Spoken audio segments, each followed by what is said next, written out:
So my brothers and my sisters, as we embrace this urgency of creating the beloved community, now is the time to be love. Love means understanding redemptive goodwill toward all which seeks nothing in return. So be love by implementing the demands of justice to eliminate the school to prison pipeline that has so many black children entrapped. Be love by correcting voting policies that seek to suppress the votes of millions of black and brown people. Be love and implement the demands of justice by transforming a society that is disproportionately violent toward black lives, including black transgendered lives and indigenous lives. Be love and correct false narratives and economic policies that continue to divide and pit poor and working class black and white people against each other.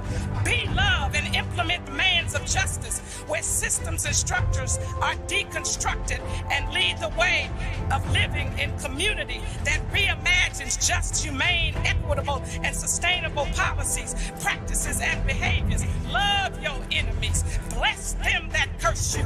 Do good to them who hate you, and pray for them that despitefully use you and abuse you.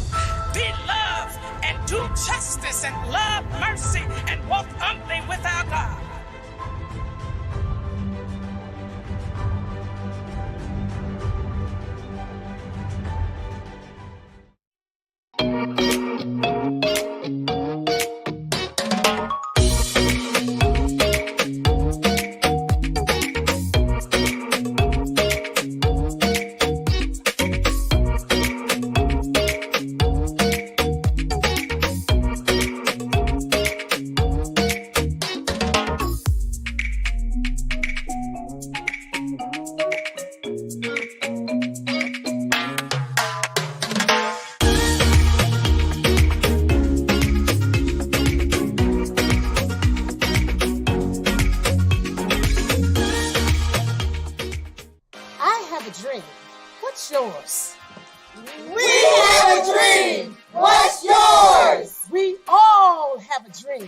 What's yours?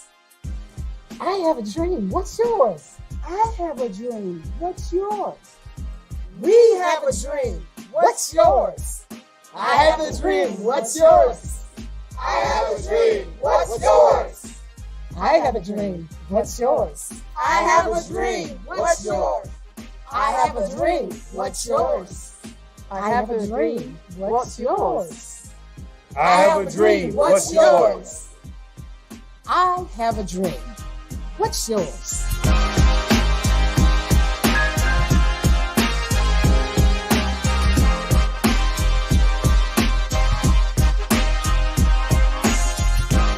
So everybody, welcome. It is so good to see your faces and to welcome you to this meet and greet with our CEO. I'm Monica Kaufman Pearson. And this Sunday, I can't believe it, marks the 59th anniversary of the March on Washington for Jobs and Freedom and the famous I Have a Dream speech by Dr. Martin Luther King Jr.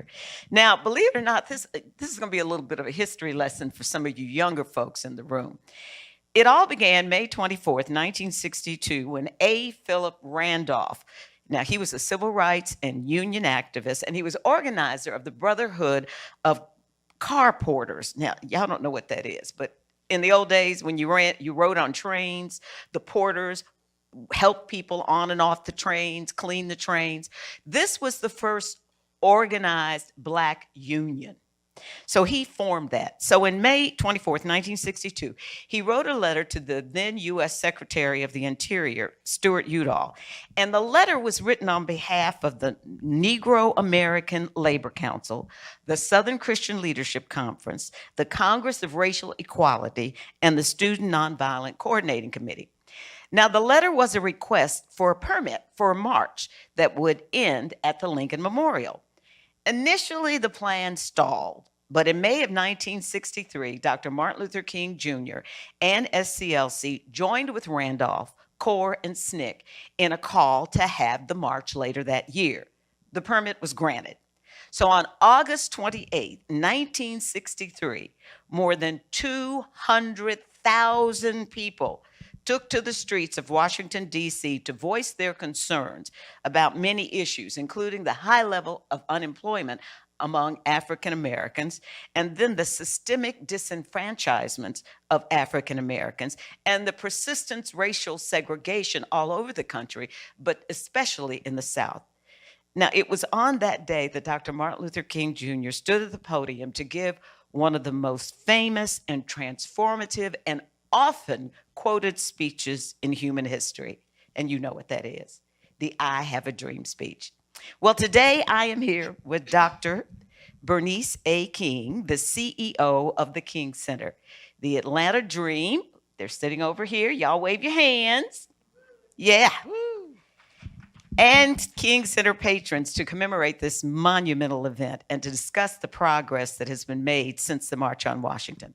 But first, a little about our CEO of the King Center. Now I'm getting ready to get into trouble. The Reverend Dr. Bernice Albertine King, Esquire. You were 5 months old. On that day. On that day when the March on Washington happened. Now, her path to this position as CEO is more than being about birth as the youngest child of the late Dr. Martin Luther King Jr. and Coretta Scott King.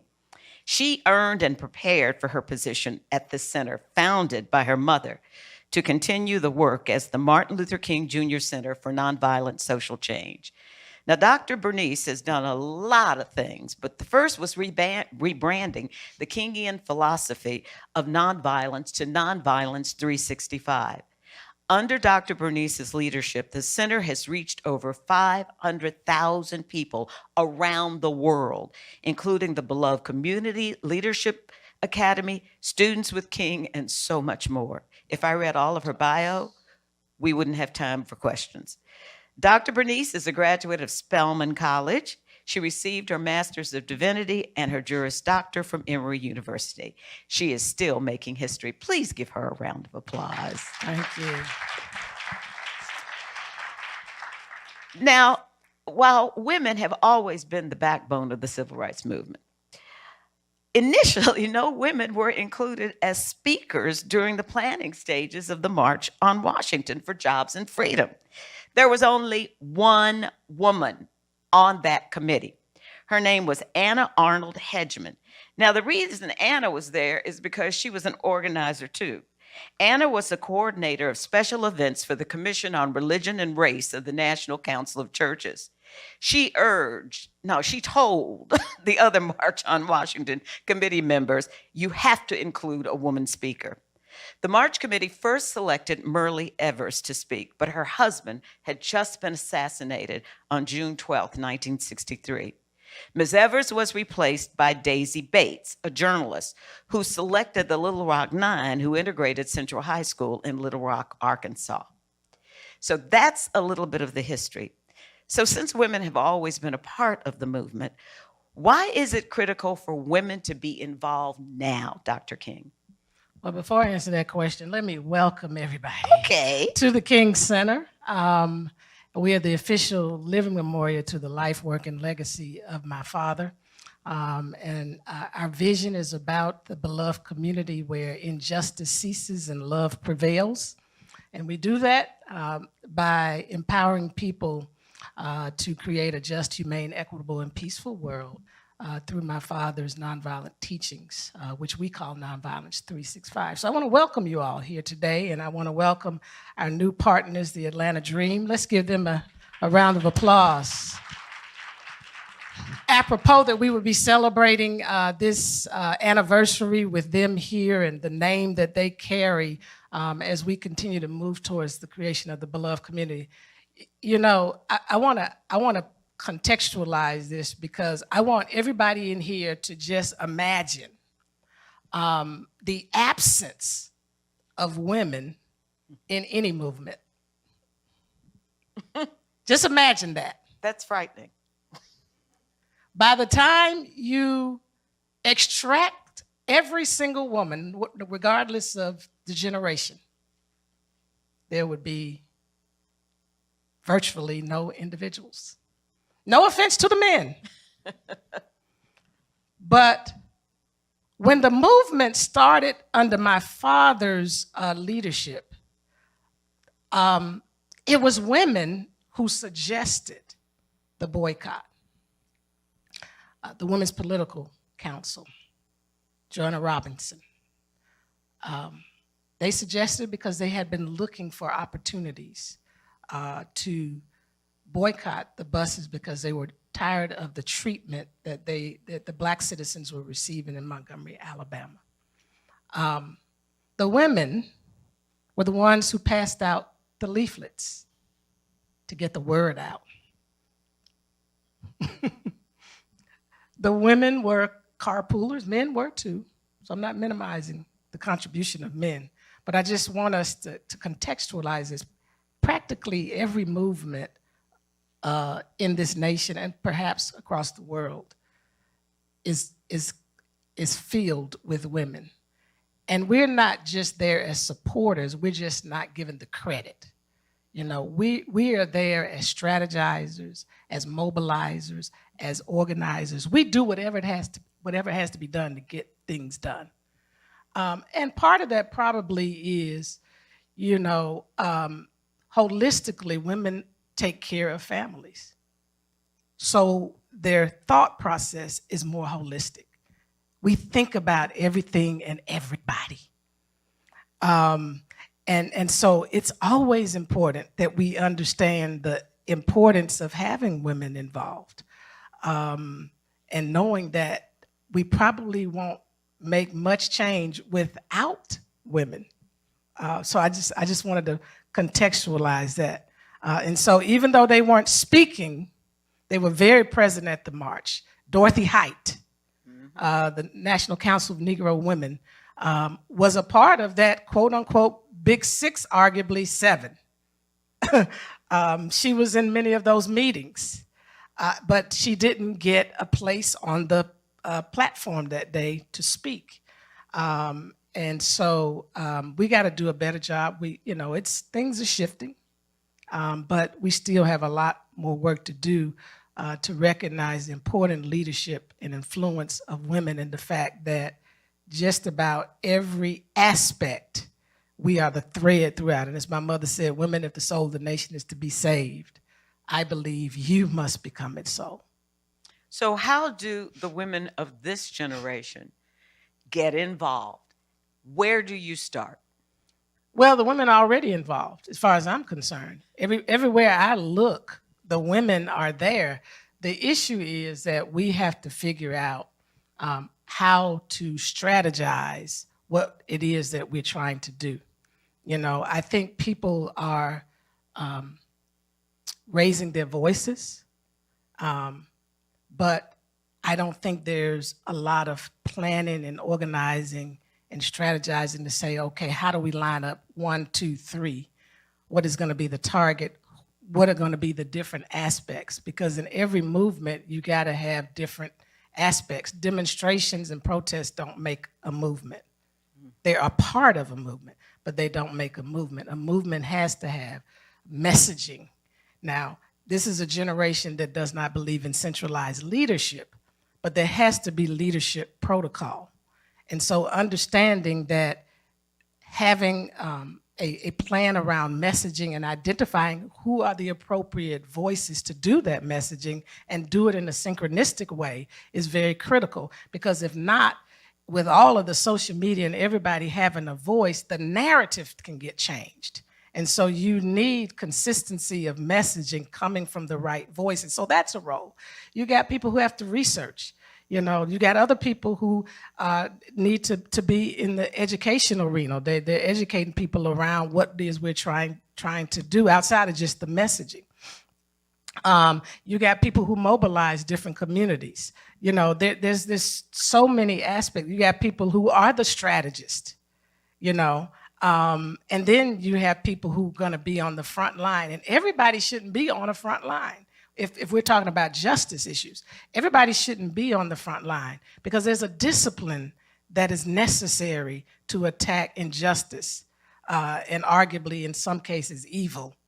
And if you are not disciplined and don't have the right training and posture and stand in the teachings that Dr. King left with us in nonviolence, which our institution is about, helping to prepare people in that, then you will change the narrative by your posture of engagement. So instead of people saying, this is the injustice and it's coming from here, it gets all discombobulated and it's hard to sort out where the real injustice is, what it is, because now the story is about, the reactionary posture of those who may have not had that discipline. So that's one of the things that you do in the Leadership Academy, is to teach people how to lead.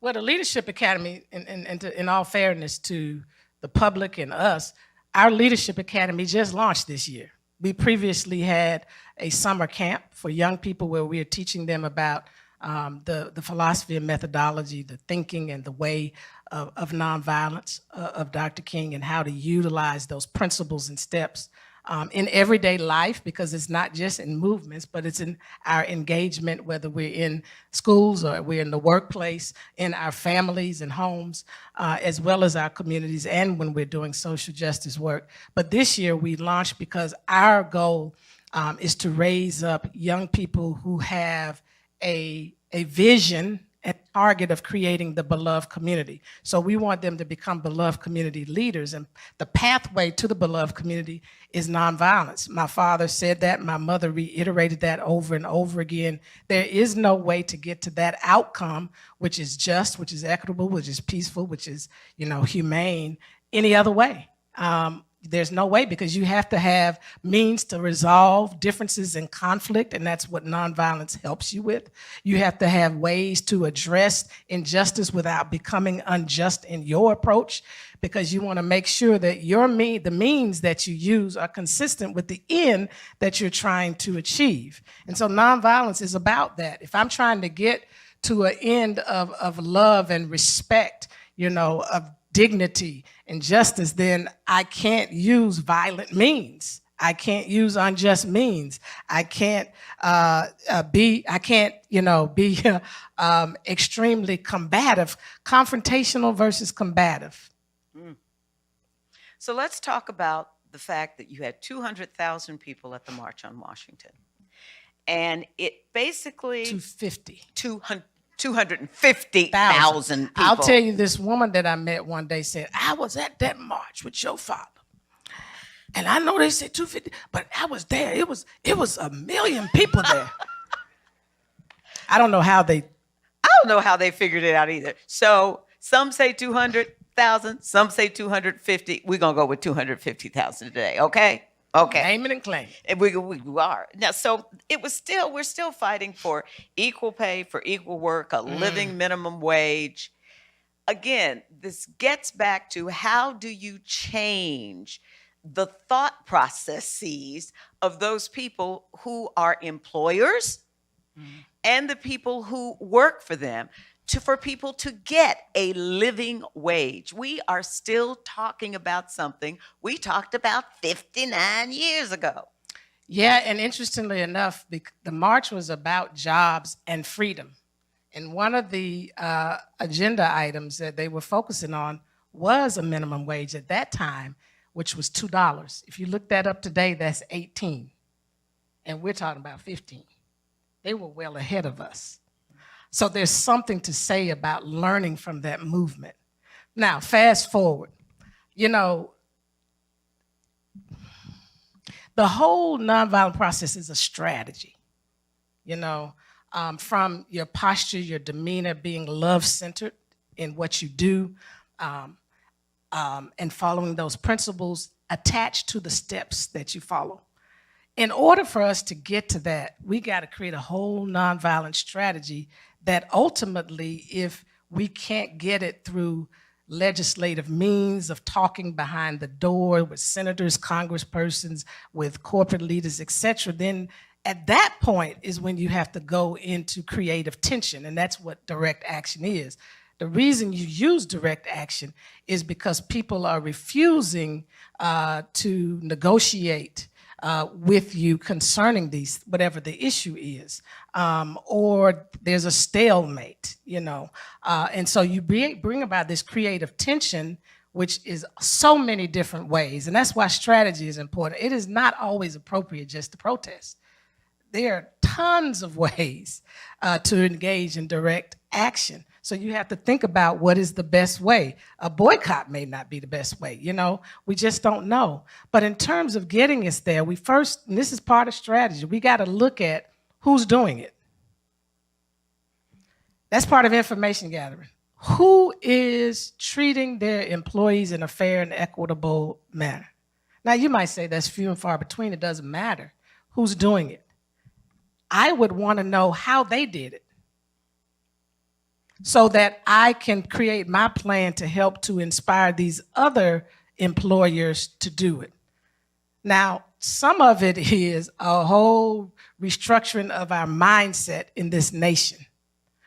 We have to have a vision of what we want as a nation in every area.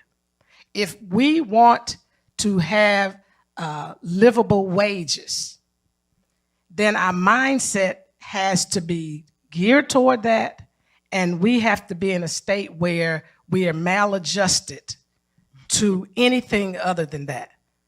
That means no matter where we find people not being paid in a fair manner, in an equitable manner, with a livable wage, then again, we, the people, still have the power to make a difference. It's happening now slowly. Some of what these employees or former employees have been doing, they're not showing up. There's a lot of people in these service arenas where they have not been treated fairly. I was talking to somebody last night in the medical arena, and I won't call out the company, but it's people don't want to come to work because the pandemic awakened us to something. The disparity that exists today is inexcusable. And we can change it. We just have to have the will. So we have to build the will in this country as people to say we are not going to tolerate these kinds of conditions and wages. Now, my father offered a solution in his book, Where Do We Go From Here? Chaos of Community, and it's in our bookstore if you want to get it. That wasn't a plug. I just wanted to... That was a commercial break. mention that. But he talked about a livable wage. But he talked about pegging it to the median income and not the bottom of the median income. And as inflation goes up, you adjust it. And so that's established from a legislative standpoint. But that's on the governmental side, the federal side, or the state side. And then that's one way. Then the other thing is employees have to get, just like these service employees are saying enough is enough, the rest of us have to get to that place too, because corporations are fueled by customers, employees. They can't make it. Coke is who it is because of the employees and those who patronize. Delta, and I know we got to get to and fro, but we're getting to an age now where we're going to have to consider mass civil disobedience with some of this stuff. Daddy talked about disobeying unjust laws and even practices. When we talk about Daddy, we want to do it on the mamby-pamby kind of cute and comfortable way. But he was very radical in his thinking because he loved America, he loved people, he loved humanity, and he felt like we could not continue to exist this way and allow people to live without dignity in every area, because he said all labor has dignity. And when they went to Memphis, when he was showcasing those conditions, think about it. If our sanitation workers decided tomorrow to quit or walk off for 1 month, I want you to think about that. So we have to change the whole value system in this nation. So it's constant messaging. It's those of us who think at this level kind of finding each other so that we can create a strategy to help move our nation in the right direction. Now, let me speak from the nonprofit side, which is much more difficult. On the nonprofit side, as you know, we have to raise money. We got to beg, we got to knock on doors. We exist, at the behest of the public. And that's what the King Center is. And so for a nonprofit, and every nonprofit is not a United Way, billion-dollar nonprofit. The average nonprofit is just struggling day to day to do what it does, and sometimes can't meet payroll. So we've got to find creative ways, because some of people work in the nonprofit arena. How do you create livable wages in the nonprofit arena? It's very difficult. I just recently created a policy that everybody here has to start at 15. We can't have anybody. We had people working here below 15. That was embarrassing to me. It was hurtful to me. If I had it my way, if I might be honest, I had it my way, I would start everybody at $50,000 to $60,000 at the bottom. Because technically, until you get to about $70,000, you're basically making every end meet. And people think, oh, no, that's not possible. Yes, it is. There's a lot of money in this world. It's just been distributed in the wrong ways. A lot of money in this world.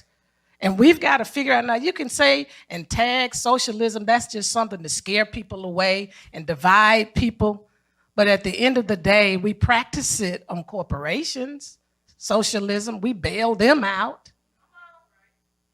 And yet we, the people, in order to form a more perfect union, have to understand that it's still we, the people. And when we wake up to that, things will start changing. And I think what you said is very true. When you look back at the pandemic, all you have to do is go by Essential. fast food stores now, and you see signs up saying, we will pay you a bonus and we will now give you $15 an hour. Push them against the wall. Exactly. So another thing that is still hanging over from back then, and that is we still live in a society where racism still exists. And we are seeing it more and more.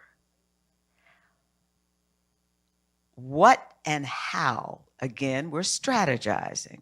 Mm-hmm. But how do we get to that beloved community when it comes to the point where we don't trust each other, we don't talk to each other, we don't share communities, we don't share churches, and in some instances, we don't even share cemeteries. And that's reality. So how do we start? I like this younger generation because they seem to be not looking at color, but looking at issues and color, if you know what I mean. Mm-hmm. How do we change the perspective of these older people, or those in the 30s and 40s who've grown up in segregated communities, to see that we are all the same in God's world? Because so many people use God to turn around and say, we are not equal. We are not the same. So how do we finally get past this unjust racism that will not go away? I grew up in a segregated society, and I'm beginning to feel more and more like I'm back into a segregated society. I hear the words I heard growing up as a child screamed at me as an adult by someone who is a child. How do we change so that our nation really becomes what it was meant to be? Mm-hmm. Well, there's several things. One, we have to understand we didn't get here overnight. That's the first thing. The second thing is we lost ground. We lost ground because there's a fundamental thing that we did not understand that another thing my mother said, which is struggle is a never-ending process. Freedom is never really won. You earn it and win it in every generation. There was a period of time when people were really self-driven and selfish and self-interested and indifferent and complacent and apathetic. For years, I remember speaking on many college campuses and students not being who they are today. They just didn't really care about what was going on. There's a much more conscious citizenry today, but it wasn't that way from 70 through where we are now, other than that period of time during the apartheid situation. And so we don't understand, as much as I would love to be able to rest, and we rest, meaning we take vacations, but I'm saying rest from all of this. This is with us and will be with us when all of us are gone. It goes generationally because we're all called to the freedom struggle collectively, every generation. An individual in that generation want to say, I opt out, but the generation is not exempted. So with that said, one, we have to be careful how we consume media. And this is no offense to Monica Kaufman and her arena. We have to be careful because it's driven by sensationalism. And everything that you hear in media is not always the case. We lift up things and they make stories around stuff that drives some of our division. And so that's the first thing I want to say. Be careful when you hear something, don't just react. That's what nonviolence teaches us as the first step, information gathering. Find out really what's going on. Yeah, they said they're taking Dr. King's thing out of the school and oh, we shouldn't have. Wait a minute. You know, get a grip, because I have to do it. That's my dad. He's not here today. I could have my dad, you know. And, you know, all these things are happening, but get an understanding of really what's going on and think about how do we create strategy around changing some of this and ensuring that what's being said is actually the case. If you read some of the legislations across the nation, the way it's being projected in some instances is not necessarily the way it's being spoken about in media and even those in the social media realm. So the first thing is make sure you educate yourself. Please do that. That's the first thing. Because in order to effectively change, you got to understand even the person who opposes you and your adversary. Nonviolence teaches you that. If you're going to be effective at change, negotiation, making a difference, if you don't fully understand the other side, you know, and do it in a way where you take some of the emotion out. And when I say emotion, I mean the emotion that blinds you to ability to really understand what is this saying, where are they coming from, in order to effectively address them and address it. The third thing, we will not get there by further polarizing. I don't care if you're Republican or Democrat or independent or no nothing. We're part of a humanity. These issues affect all of us, regardless of our political affiliation. So if we start going down the road of I'm canceling, I'm discarding, cutting off, what that does is it just pushes more and more people out into a world that they're already in, and they get more emboldened in that world. We have to dare the people, and I'm speaking to the people now, not the politicians, because they're doing what they're doing and they're stuck in what they're doing. So we're going to have to be the solution. The people, let me just speak from this perspective. If you are a Democrat, connect with a Republican. They're Republican, they think wrong. Wait a minute. You're labeling them. You are assuming that just because they're in a Republican Party, that's all they are. We gotta figure out, okay, let me go and find out. Tell me more. Tell me more. What is your dream for America? What world would you like to see? If we get together more in that way, because we're not going to get there saying, forget the Republicans. Or if you're a Republican, those Democrats, those liberals, those progressives, they're letting people dictate to them from their party standpoint what they should be and what they should do and how they should posture themselves against those progressives and liberals. No, we are human beings first. We are all impacted by what happens, whether we believe it or not. And so we have got to find a way to cross some of these lines, because it's going to be hard to adequately, in my opinion, to tackle racism with the crowd. You get what I'm saying? There are those of us, probably the majority of you here, if not everybody here, we are probably close to the same page. You get what I'm saying? But there's a whole world out there clueless because they're getting fed by some other source. So we got to find a way to feed them some other information, but we need to be equipped too. Because some of us, although we think we are, quote unquote, in a certain mindset, we still got a lot of education. We need to educate ourselves on this nation and how we got to where we are today.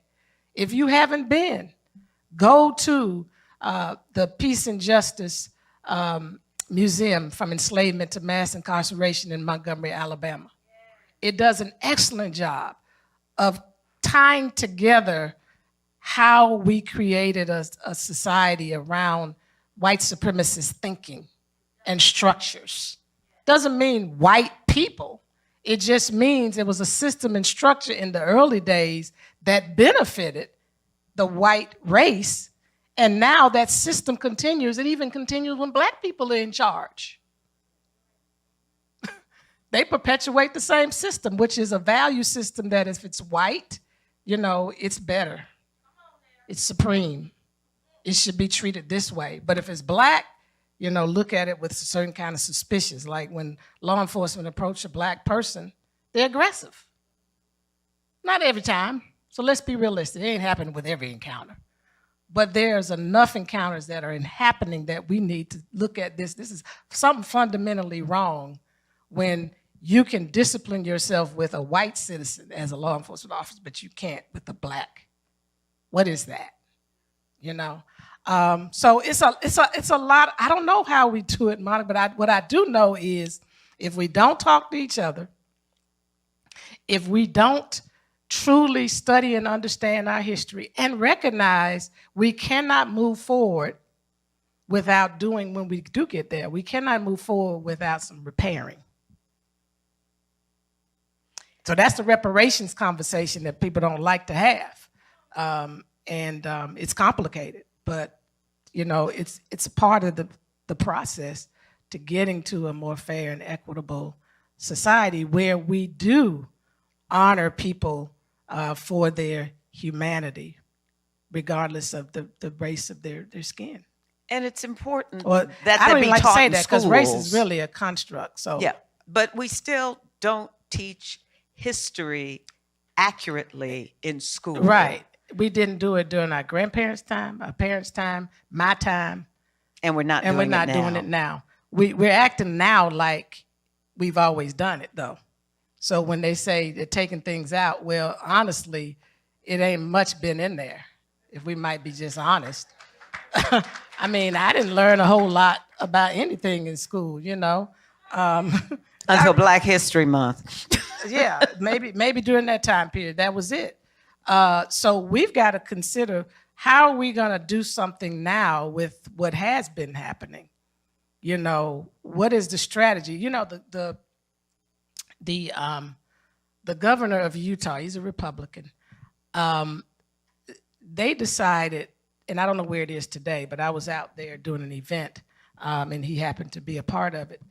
And they decided to create a commission in their state, a bipartisan commission. It was Democrats in the legislature and Republicans who came together and said, instead of just being reactionary on this whole thing under the banner of CRT, let's create something where we can look at what is appropriate for our school systems. You know, we have to begin to create those kinds of conversations and connections instead of just being reactionary. Everything in our country seems reactionary on the left and right, to me. To me, too. Well, because of the time, we have extra guests that we want to introduce you to, and it's the Atlanta Dream. They use their platform as a force for change. So I'm going to ask the coach who's here with us, Tanisha Wright, would you please stand? Good morning, everyone. Good morning. Good morning, Dr. King. So Tanisha, I'm going to call you coach. I like calling you coach. Either way, it's fine. Now, why has the Dream partnered with the King Center to create this beloved community? You know, right now, I think we're in a very critical time. Mm-hmm. We're in a very critical time. And so for us, we believe in all the values that the King Center stands for. And as an organization, we want to perpetuate those values, and we want to be the leading force that helps do that helps push that forward. I think, you know, we're a WNBA team, obviously, so we're a team full of women, right? And as you guys spoke about earlier, nothing is accomplished without women. So if we can use our platform to begin to talk, have those conversations, and learn and educate ourselves on what it means to do things in a nonviolent way, I think that, you know, why not? Why not? So we are thrilled to partner with Dr. King and the foundation and to really push these values forward. We believe in it as an organization. I think it's something that we stand for as individuals, and we want to continue to educate ourselves and be the leading force as a sports franchise. You know, we want people that come through our organization. We're not just looking at them as athletes and as sport figures. Like, we're looking at them as human beings and what they can push forward, that when they leave our organization, that they can continue to spread that word and live that truth. And so for us, this just it just makes sense. We're thrilled to be a partner, and we can't wait. Well, you're going to be the first beloved community sports team in history. Yeah. And you're opening the door for others. So how can we help you as the mother of a child who played basketball for years? Yeah. I still look at the inequities in salaries for women in the WNBA versus the NBA. Yeah. How can we, maybe Morgan wants to end, I don't want to get you in trouble. It's all right. It's all right. But how can we help you get what you need so that you are no longer treated as second-class citizens? You know, I think Dr. King said it when she said it earlier. One, we have to understand that our league is still very early and very new. We're in our 27th season. We just finished 26, I believe. We're going into 27th, I believe. And so that is different. The NBA just finished their 75th season, right? So it is going to come. We have to be patient. We have to continue to push forward. We need you guys to show up. That's what we need. We need your voices. We need you as a people to show up and continue to support, continue to highlight what these women do on a day-to-day basis. The one thing I would say is amazing about our league is we're accessible. We show up. You know what I mean? If you look at what the WNBA has done in the last few years, we show up. And so that's what we need in return. We need you to just continue to show up, but understand too, it's going to happen. There's no doubt in my mind that it will happen in the future for these women and for our league. We just have to be patient. Well, I guess the reason this is front of mind for me is that Brittany Griner is stuck in jail because she has to supplement her salary by playing abroad. Yeah. Yeah. And I don't know many women in the WNBA who don't have to go abroad to make more money. That to me is a sin and a shame. Yeah. No, I don't disagree with you. I don't disagree with you all at all. But like I said, it will happen. We just got to continue to push the narrative and highlight these women and the amazing things that they do, because they're absolutely amazing. They all have stories like our counterparts, right? But it's going to take time. But we cannot do it without you guys showing up. So one way that you can help is you can show up and you can support. Which means buy season tickets. Absolutely. Specifically for the Atlanta Dream. Thank you so much You're for welcome. being Thanks for here. having us, Dr. Now, King. so Again. are these players over here? These Yes, two young ladies? this is Can Nia we Coffee. Yes, Nia Coffee, who actually lives here as well. And this is Monique Billings, sorry, and she lives in an Atlanta area as well. So two of our players. Thank you so much Thank for you being very here. much. And Atlanta Dream, thank you for being part of the beloved community. Can I say something about what she kept saying? It's going to happen. You know,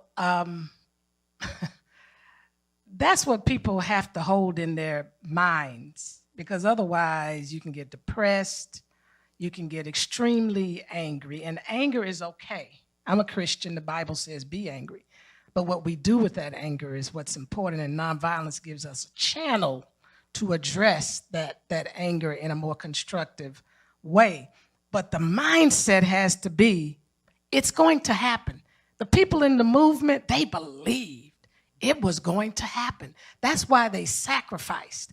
That's why they were willing to suffer, because it wasn't about them. It was about the generations behind them. What we're doing and experiencing here today is because they were willing to sacrifice. And that's another thing I want to put out there, because we want to do movement in the sexy, comfortable, convenient way. But at the end of the day, there does have to be structured strategy to really address this with a critical mass of people, but who are really saying, look, I love my home, I love my family, I love my job, I love everything. But if I have to give all that up to make the world better, that's what my parents did. My mother said when the house was bombed, I had to make a decision. She was the one in the house, not my dad. My dad hadn't experienced that yet. She said, I recognized I could lose my life. And you know what? I'm willing to sacrifice my life and my children's life. Now, she made this decision before I was born.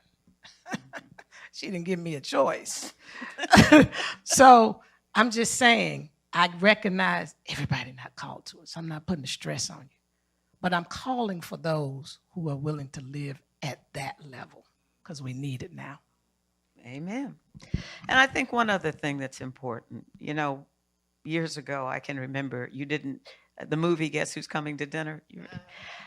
We no longer invite the people we work with to dinner, or the people we meet to dinner if they look differently, if they are white or if they are brown or they are Asian. And I learned a long time ago that a lot of racism comes from fear. Yes. Because you don't know the individual. Right. And when you get to know people one-on-one, it changes not only your attitude, but you can then change the attitude of the people you are around. I will just give you one example. Bill Nygett, who used to be a political reporter at Channel 2, he was in Forsyth when they were marching, Forsyth County. The Klan was marching up there. And Bill came back and said, I had the strangest thing happen today. I had a Klansman come up to me and say, you tell that Monica I said hello. I just love her. I had spoken at his school. So all of a sudden, how do you change that mindset? But the point was, one-on-one, he was in a group, and that's where groupthink came in. Right. But even in that groupthink, he had the sense enough to say, well, I do know one black person I like. Right. And that may have opened the door for others. Right. So on an individual level. And I really wonder, I see the integration in our schools, but do we take it past that? Yes, our kids play soccer together, but do the parents really get to know each other?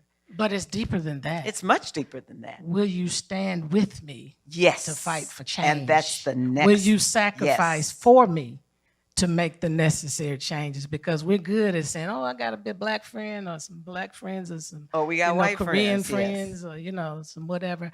But I agree with you on that. Yes, we got to translate it into standing side by side to champion those things that will bring dignity and equity to everyone's life. So that's the real issue.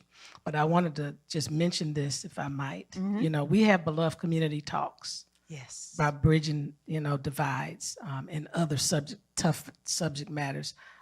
So I invite people to just stay tuned to thekingcenter.org, because we do those quite often, dealing with some of these issues and really trying to talk about it in an elevated way, because that's what we try to bring to the equation. And as a part of that, we encourage people to have their own talks, as you were just saying. Get to these dinner tables, because Daddy did say people hate each other because they fear each other. They fear each other because they don't know each other. They don't know each other because they're not communicating with each other, and they're not communicating with each other because they're not connected to each other. And that's why it was important for him to fight with those that were with him to do away with de jure segregation by law, so that people could come together to address these issues. So everybody who says it was a mistake and, integration made it worse, no, it was the mindset that we took from integration, because we thought it meant integrating into a value system. Mm-hmm. And that's not what it was. That's a whole nother lesson. But then I want to invite, people, as the Dream are doing, they are going to be going through our Nonviolence 365 online experience. Is open to the entire public. You can do it at your own pace. You can log on to the KingCenterInstitute.org or thekingcenter.org and take that journey. Learn what Dr. King and them did and what they taught us. We're teaching you about what violence is, because people think, I'm not violent. Well, violence is more than physical. It's the tone and tenor of your speech. It's the processing of your mind and decision-making that brings certain kinds of outcomes. If they're, politicians, if you're thinking in a way of creating policies that are damaging and harmful, that's violent. Starving a child, as my mother said, that's violent. So we try to clarify what it is, and then what nonviolence is, because people think nonviolence is protesting and demonstrating. For us, it's a love-centered way of thinking, acting, speaking, and engaging that leads to personal, cultural, and societal transformation. We talk about conflict, how we go from conflict that can go to rise and get to this extreme level where we are doing physical violence. So how do we begin to address that rise that is just a regular conflict? Because all conflict is not violence, but conflict can become violent. And so we got to develop skills to make sure that we acknowledge what kind of conflict we're in, so we can address it appropriate and try to de-escalate so it doesn't become violent. And then we take you on the journey to understand how they use nonviolence as a prescription to deal with conflict and injustice, and then look at the principles and take you deep into that. You can read the principles, but reading them is not going to get you the really deep knowledge of what they really mean, and that's why going through this online experience is important, and then get into the steps, because many people are practicing steps of nonviolence. I mean, holding the sign at the demonstration, that's part of steps, it's direct action. But if your direct action doesn't understand that you are seeking to defeat the injustice and not the people, then you'll find yourself saying, F the police. You don't say F the police in nonviolence. You recognize that they are part of a system. You recognize they may be acting in an evil manner, but they're still a part of our human family. And we got to address the structures and the systems that allow them to get away with this kind of stuff. Because you can keep combating with one piece of police officer after another. They're going to keep coming. It never ends. In our community, they say, the baby's kids, they keep multiplying. They'll keep multiplying generation after generation. But if we begin to adjust the structures and the systems and do what you're saying with the Klans member, then some of their mindsets will begin to change and the systems will be changing at the same time. This is heart work and it's legislative work. That's what nonviolence does. It helps us to change hearts and minds, but it also helps us to change systems and structures. So I don't want you to leave here thinking, oh, that's a mammy-pammy thing, it's a soft thing. If you think Dr. King and them was soft, then you need to go back to the education table because that was not a soft approach.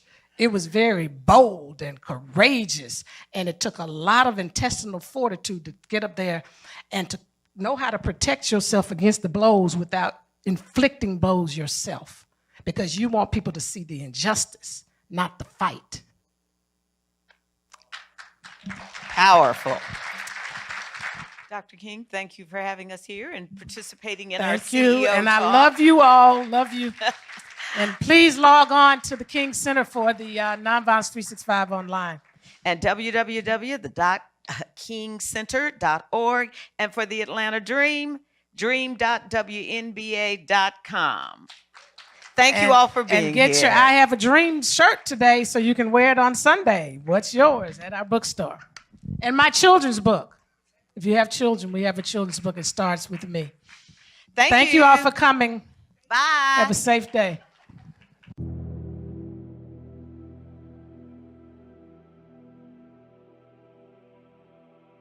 I say to you today, my friend,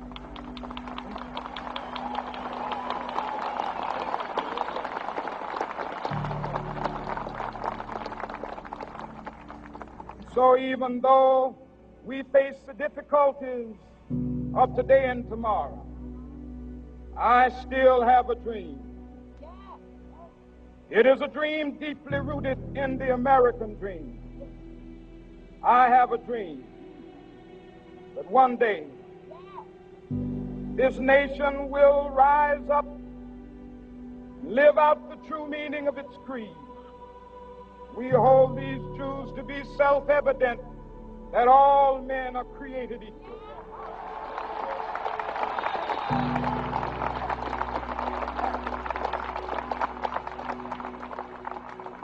I have a dream that one day on the red hills of Georgia, sons of former slaves and the sons of former slave owners will be able to sit down together at the table of brotherhood. I have a dream that one day, even the state of Mississippi, a state sweltering with the heat of injustice, sweltering with the heat of oppression, will be transformed into an oasis of freedom and justice. I have a dream that my poor little children will one day live in a nation where they will not be judged by the color of their skin, but by the content of their character. I have a dream that one day down in Alabama, with its vicious races, with its governor having his lips dripping with the words of interposition and nullification, one day right there in Alabama, little black boys and little black girls will be able to join hands with little white boys and white girls as sisters and brothers. I have a dream today. I have a dream that one day every valley shall be exalted, every hill and mountain shall be made low, the rough places will be made plain, and the crooked places will be made straight, and the glory of the Lord shall be revealed, and all flesh shall see it together. This is our hope. This is the faith that I go back to the South with. With this faith, we will be able to hew out of the mountain of despair a stone of hope. With this faith, we will be able to transform the dangling discords of our nation into a beautiful symphony of brotherhood. With this faith, we will be able to work together, to pray together, to struggle together, to go to jail together, to stand up for freedom together, knowing that we will be free one day. This will be the day. This will be the day when all of God's children will be able to sing with new meaning. My country, 'tis of thee, sweet land of liberty. Of thee I sing, land where my fathers died, land of the pilgrim's pride. From every mountainside, let freedom ring.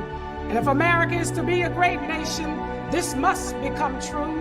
So let freedom ring from the prodigious hilltops of New Hampshire.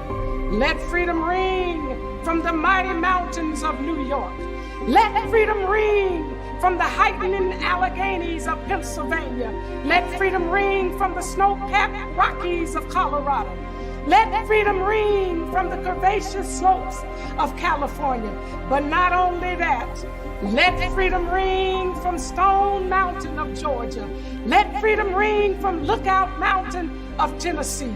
Let freedom ring from every hill and molehill of Mississippi. From every mountainside, let freedom ring. And when this happens, and when we allow freedom ring, when we let it ring from every village and every hamlet, from every state and every city, we will be able to speed up that day when all of God's children, black men and white men, Jews and Gentiles, Protestants and Catholics, will be able to join hands in the words of the Negro spiritual, free at last, free at last, thank God Almighty, we are free at last.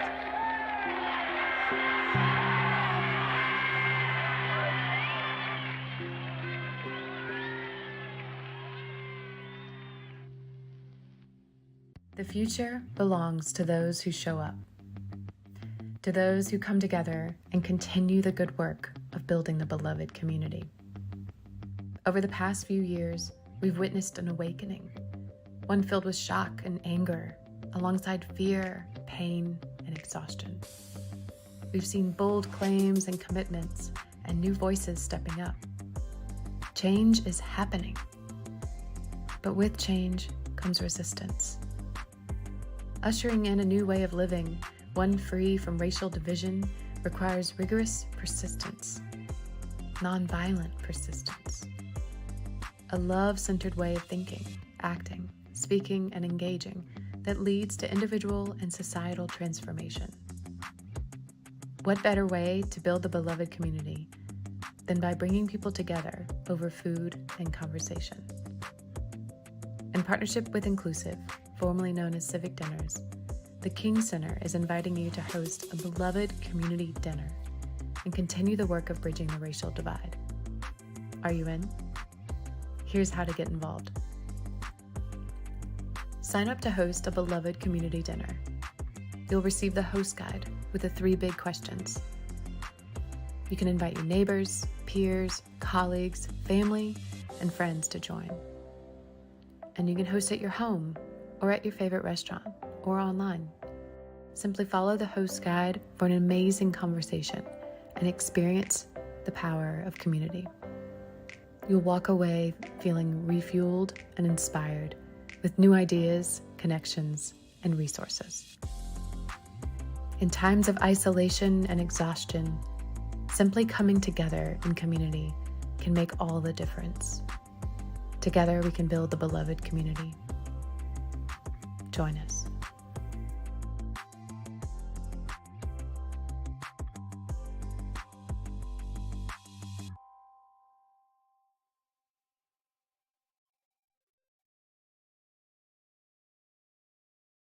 Nonviolence is the answer to the crucial political and moral questions of our time. The need for man to overcome oppression and violence without resorting to violence and oppression. Man must evolve for all human conflict a method which rejects revenge, aggression, and retaliation.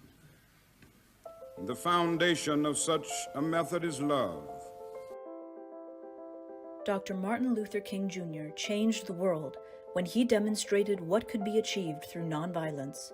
Now, you can learn how to live and practice this philosophy yourself through Nonviolence 365 Online, an innovative digital experience developed by the Martin Luther King Jr. Center for Nonviolent Social Change. Nonviolence 365 Online features extensive video interviews with real nonviolence practitioners, including the King Center CEO, Dr. Bernice A. King Center certified instructors and trainers, and veterans of the civil rights movement. Explorations of the historic campaigns that helped Dr. King forge his philosophy. Immersive, annotated reading experiences that enhance Dr. King's most influential writings on nonviolence. Custom activities, including quizzes and interactive scenarios to help you practice along the way. Real-world exercises to help you start applying nonviolence in your daily life. Nonviolence 365 is a love-centered way of thinking, speaking, engaging, and acting that leads to personal, cultural, and societal transformation. It isn't just a concept for philosophers or political leaders. Nonviolence 365 is a powerful, practical approach to navigating conflict and injustice, whether it's in your personal life, in your school or workplace, your local community, or a national movement. Dr. King, Mrs. Coretta Scott King, and many others sought to create the beloved community, a society built on global cooperation and equity. This wasn't a lofty utopian dream. It's a realistic and achievable goal, because each and every one of us has the power to make it happen by committing to nonviolence as a way of life. Take the first step today with Nonviolence 365 online.